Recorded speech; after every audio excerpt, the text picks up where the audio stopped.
Welcome to Passionate World Talk Radio. Educate, enlighten, entertain.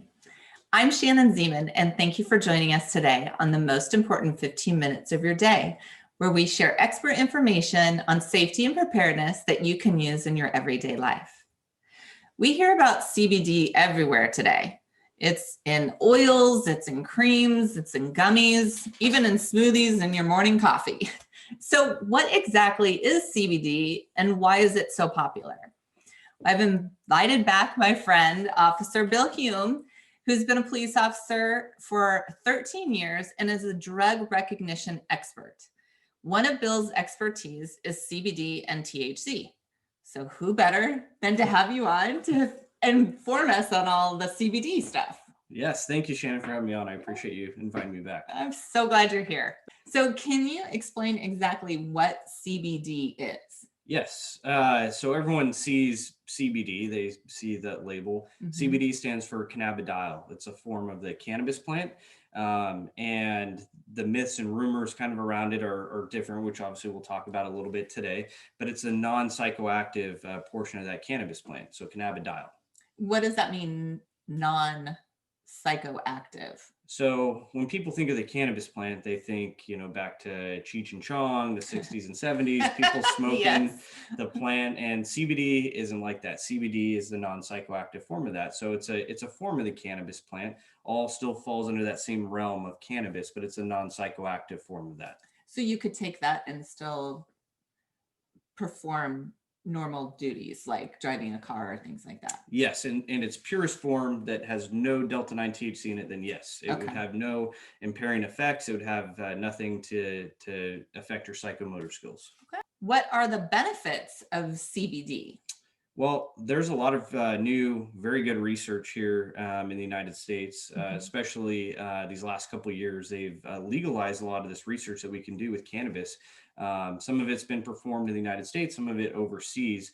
But there are many benefits to CBD. And some of the biggest studies, at least that I've researched and I've seen, is being a tumor growth retardant. So showing people with cancer, different forms of cancer, that it's actually reducing that tumor size. In children, they've done research to show that it actually suppresses seizures and epilepsy in a lot of kids. And it's actually shown to have good medical benefits. And it's being looked at a lot for anxiety and PTSD as well right now. Really? So that's great. So it seems like CBD is being researched so much more now than it ever was in the past. What brought this about? I think a lot of people in the medical community now are starting to realize that there are benefits to pure CBD. And there's a lot of regulations in the past where it couldn't be looked at. It couldn't be studied in the United States. Okay, so that makes sense. Now, I've heard conflicting stories on this. Some people say that you need to have THC and CBD to be effective. Is that true? So it is impossible just to take CBD and have pure CBD with no delta-9 THC. Now, a lot of the products that are what we would call like safe CBD that people would have will have literally no delta-9 THC in it. They'll have a very, very small percentage. So you can't take delta-9, the psychoactive, completely out of it. So you'll always have a very small amount. Now, it gets weird when people go to cannabis dispensaries and they say, I want CBD, and they hand it over because people during their extraction process can't take all of it out. So it'll still have 5 to 10%, which is a lot of delta-9 THC, the psychoactive ingredient, and the higher amount of CBD. But if you research it and you go somewhere that's actually selling pure CBD, it's going to have that very, very low, less than 1% of delta-9 in it. And can you still, like we were saying about driving a car, operating machinery and things, if you're getting that where it's saying it's the pure CBD, are you still legal to be able to drive and do those things? I always say, if you feel different, don't drive. So if you're consuming it and you feel different than you normally do, then don't drive a car, obviously. But in its purest form, we've done cannabis studies where we've watched people consume it, just CBD, no delta-9 THC. And I've actually physically done these where I look at them and see, do they look like they're under the influence in my professional capacity? And when I've looked at them, we're not seeing impairing effects when they're taking just the CBD. Okay. But so we're still saying the CBD is effective even if it doesn't have the THC in it. Yes. That's when I was going through chemo. my choice was not to have THC. And so I was doing oils, and it was very early because it was 2016, beginning of 2017. And it was kind of hard to find and things like that. But I felt like it was helping me. And so I was curious as to if it really was, or if it was just placebo in my head. So that's good to know. So how many different forms of CBD are out there? There are a lot of different forms of CBDs. It can come in up to 10 different varieties on how it is. Kind of like how you're saying it makes you feel better. If you can imagine, the human body has something we call the endocannabinoid system inside of it. And in layman's terms, CBD is helping reconnect different forms of your brain. Like if you have PTSD and you're having a misfiring of information going on in your brain, CBD is helping connect some of those things inside of your brain. Different forms of THC and CBD do different things to the endocannabinoid system. So different types that they're studying are showing different things are more beneficial for anxiety, for PTSD, for tumor growth. They're all different types that they have. What are the different options that you can find? So you obviously have your traditional bud leaf, which looks like, what people are used to seeing of cannabis. And that's really, really hard to extract all the Delta-9 THC out of it. But the more popular forms, like you were talking about, Shannon, are the oils that people get. It comes in edible forms like gummies, food. It comes in liquid form. So the vaping form as well, you see people take as well. It comes in a ton of different varieties to consume. And usually the most popular are the oils because that's the easiest way to extract that Delta-9 THC out of it. Okay. And now what about, there's a lot of lotions that have the CBD oil in it and everything. Is that really effective on using it on externally on our bodies or where we're sore?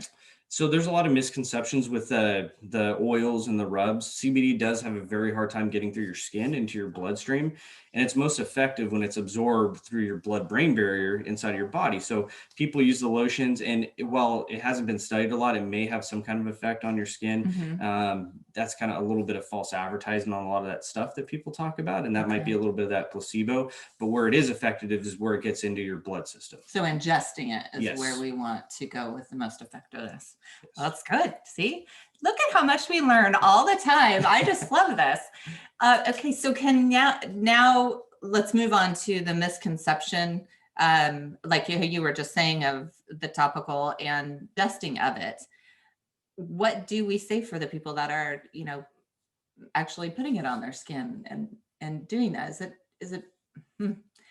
What do we advise them to do on this fashion? Well, it isn't very studied a lot, so it's up to that person if they say, hey, I want to, put it on my skin.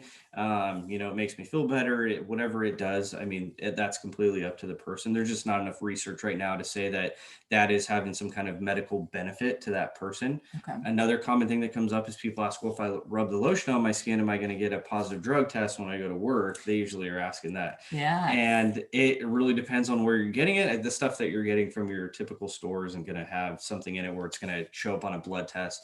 Like I said, if you feel different and you're putting something on your skin, then maybe that might be a clue to you. Yes. But there is that misconception. If you're using it for a true medical benefit, it is best to ingest it, like you were saying, Shannon. And now you said about testing. So if you're ingesting what we're calling as pure CBD, will that show up in a drug test? It depends on what they're looking for in the drug test. The way cannabis is produced and it comes through, if they're doing a blood test, then yes, that will come through in a blood test. Through urine, CBD is processed a little bit differently. Our body can't excrete that CBD through the urine. So it looks a little bit different on a urine test. And it just depends on the kind of urine test that someone's actually looking for. Yeah. So if you're going in to do a blood test or something, you should be disclosing that you've been taking this. Yes. And these are the things. Now, is there an age that we should draw the line of administering maybe to our children CBD, or is it proven that it's just successful no matter what? That's because we talk about THC is still somewhat in there a little bit. And so that gives me a little concern.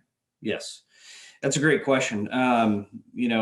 I think we love our children, to death. Just I love mine, you love yours. And if they were having a medical episode, like cancer or, some kind of seizure disorder, which CBD is shown to be effective with, I would do anything to give them CBD. And the Right. research that I've done and my years as a police officer, I don't see a negative side to that. But I do think that, as kids going through high school saying, oh, I have anxiety, I have other stuff, I think other means should be looked at before they look at just that. I mean, like Shannon, you went through a serious battle with cancer. And I think that that's something CBD is so effective for you or for anybody Really like that. was. And Yeah. going through that, like that is 100%. But I would sway the younger generation away from looking at just that as a miracle drug, and maybe trying to find other things that they can use. But if they're having a serious medical issue, then yes, I think that kids should be using it. And what is the best place? Because I know you can even go on Amazon and buy CBD oil and things.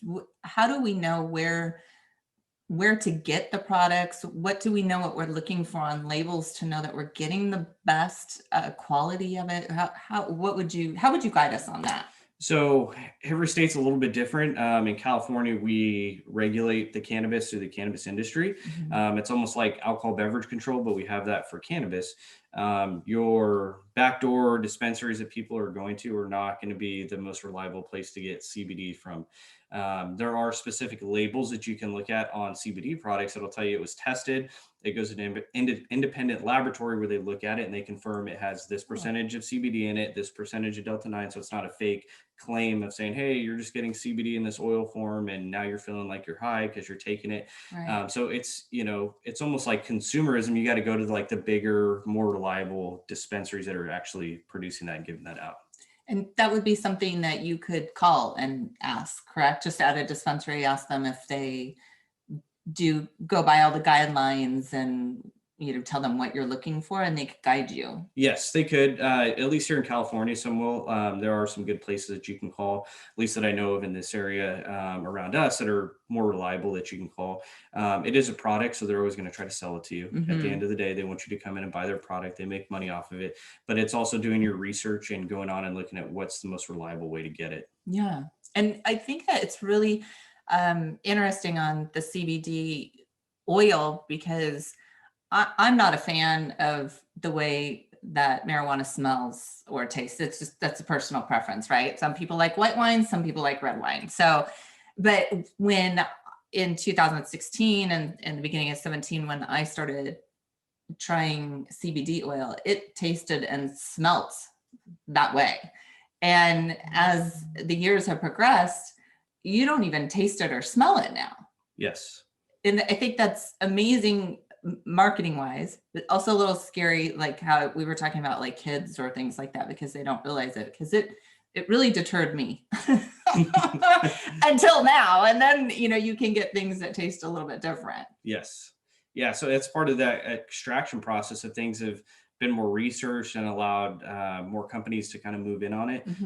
They've been able to take that taste and that smell, and then you're not the only person. A lot of people don't like that taste and that smell. They're, they grew up thinking that, that cannabis is bad. Like obviously when it comes to driving under the influence or, people using it for non-medical reasons. Yeah. Like obviously, people associate that taste and that smell with that. Yeah. But people that need it for legitimate medical purpose, obviously like you, are not going to want that taste and that smell. Right. And I think as time goes on, we're going to have more research and more studies showing these medical benefits of it. It's going to be easier for people to consume, and people understand that it is very beneficial to people like you, Shannon. Yeah, I think it's definitely an amazing tool that we have been given. And I love that they're starting to look at it and research it more, and we're able to educate people on it, because if you can take something that's going to help you with your aches and pains or your PTSD or shrink tumors or anything, like, why not? Like that's awesome. And it's more of a natural form. Yes. And with today's day and age of everyone taking, these drugs that are just, changing your chemical compounds in your brain and stuff, but there is like a natural way, obviously, for people to do it that's not impairing your ability to safely drive, and it's having a lot of medical benefits that are finally being looked at. I think it's a great solution. Yeah, I do too. Well, thank you so much for being here, Bill. Thank you, Shannon, for having me. You're so easy to talk to. He has so much wonderful information. I could just go on forever. So Next week, Troy Zeman and I will continue our discussion on run, hide, fight and break down the correct way to hide in an active shooter event. Just think about when you're a little tiny kid. That's what we're going to talk about. So thank you so much for listening to Passionate World Talk Radio. You've been listening to the most important 15 minutes of your day with me, Shannon Zeman. And you can listen to this podcast wherever you find your podcasts. And remember, with knowledge, you have the power.